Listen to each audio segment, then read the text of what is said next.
I tell you, brothers, this is why you don't mess with these ex-divestors or take them back, especially this woman, her name, Jardine Pauline.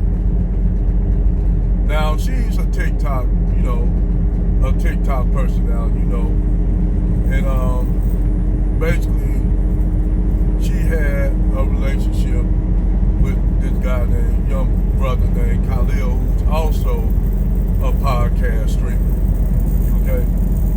So both of them probably had a little relationship. These young people, they're young, I'm old enough to be their dad, but I guess the relationship went sour, whatever, and he just took her to pound tizzy. And she got disgruntled. Okay? So what happened is she accused this Jardine Pauline accused dude of raping, sexually abusing her and raping. Now, most people that are raped or whatever, they are traumatized by that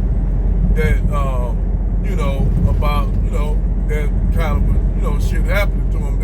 A lot of times people, rape victims, are traumatized. Speed limit reduced. And the thing is with this Jardine Pauline chick, she went, if you rape, you gonna get back. Most people ain't gonna go on those social media. They're gonna go to the police and they want this man arrested if he truly raped her. If he truly actually raped her, like she said, this dude will be locked up, and she'll be traumatized by it.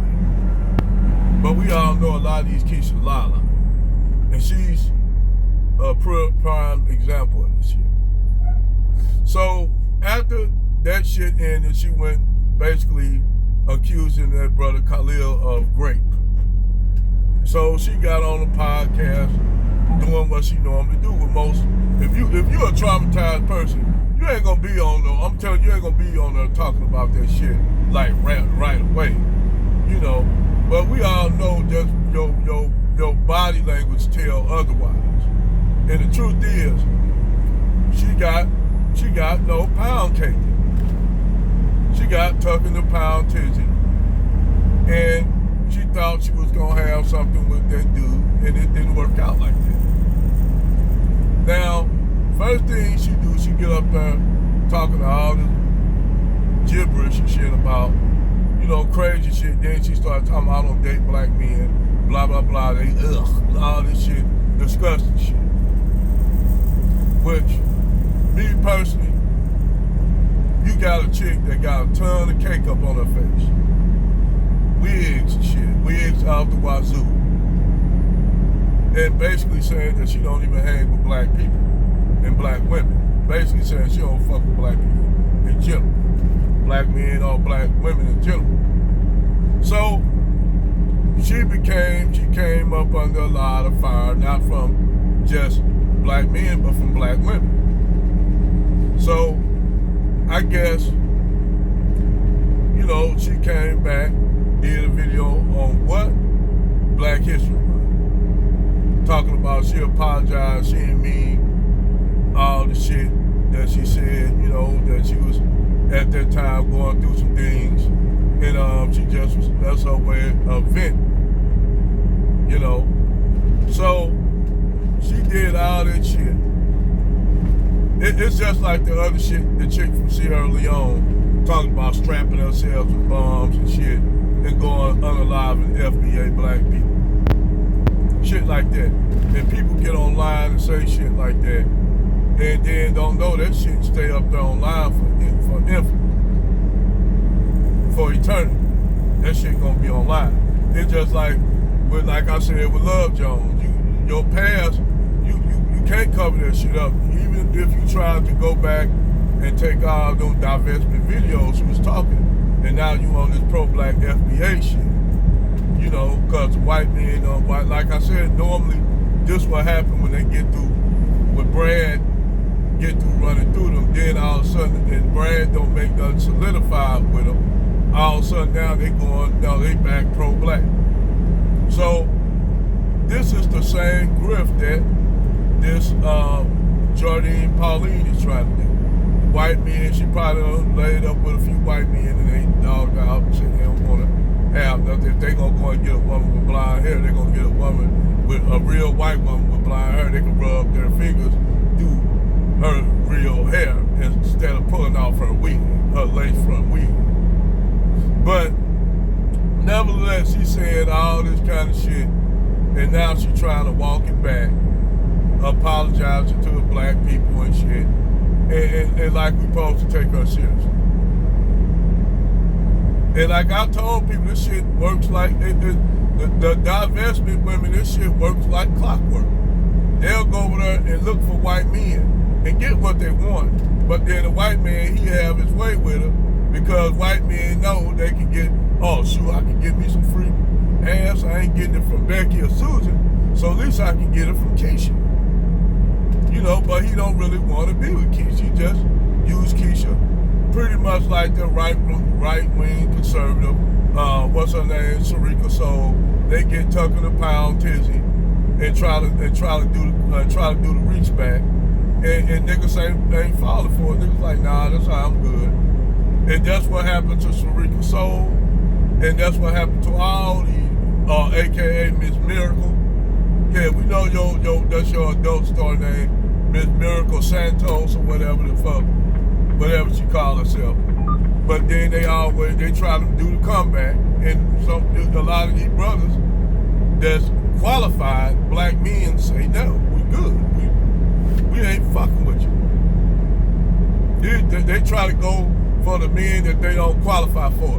When they fell over the fence for Brad, they try to go to the black men that they don't qualify for.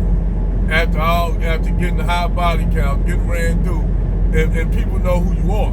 Because people see you in these movies, they see you talk shit on social media about black men, and eligible black men other than Pookie Ray Ray, they ain't gonna do nothing but take you to Pound Attention too.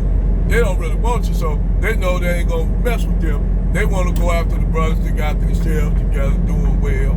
That's what they want. But they are not, like Kevin Samuels said, you're not eligible for that. You gotta only get with what's on your level. So these chicks always try to come back and do the reach back after they go over there talking about where the white men at, blah, blah, blah, they get the white men. Like the little sister that was shanked up. Like she was in America Me, the little chick that was, the little crazy white boy hit her and crashed into her, pulled up out of the car, shanked her ass up, stabbed her up, which is really fucked up because I don't condone the killing of nobody, the harm of nobody. But see, what happened is she got that dude, got what she asked for, the white man. She just didn't know that motherfucker was a psycho. And he had a history of abusing and harassing black women. Because, like I said, normally these losers can't get the white women they really want. So they know Keisha will take them in. And they can be any kind of way with Keisha. They can act any kind of way with Keisha. And Keisha accept them. And normally what these black women do, when they get with these brads, they start realizing how crazy these brads are. These brads start calling, instead of the slave play, sex play, you my favorite nigga B, and all that shit. Which some of these women that divest find that as a term of endearment to be a white man's bitch. They find that as a term of endearment to be called you my favorite NB. Like Sarika Soul, or AKA Miss Miracle. They love that. To them, that's gratification, being as a white man call you his favorite nigger B, and then leave you as a single mammy with a biracial baby. Anyway, going back to homegirl, Miss Darlene Pauline. I guess what happened is normally with these divestors, they'll go over the fence for a few seasons and get ran through, and the white dudes don't want them.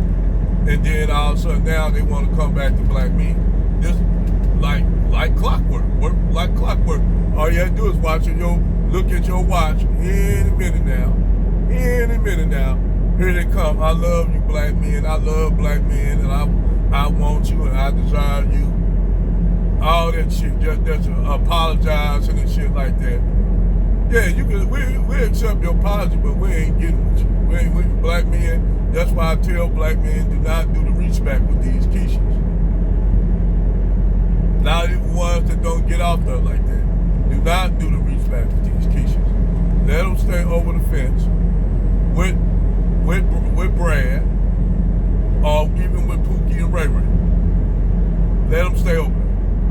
They don't deserve that to have a brother of your caliber that's doing something. They don't deserve it. They deserve what they get, what they ask for and get.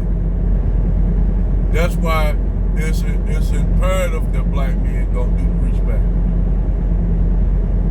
You can't do the reach back, because if you take these broads in, that means these broads think that they can say all the shit about black men, get Rand taking the pound tissue to a brag, and then come back to y'all whenever they want to. That's why you have to be critical of this shit. You can't let them back in. Once they go over the fence, they need to stay over.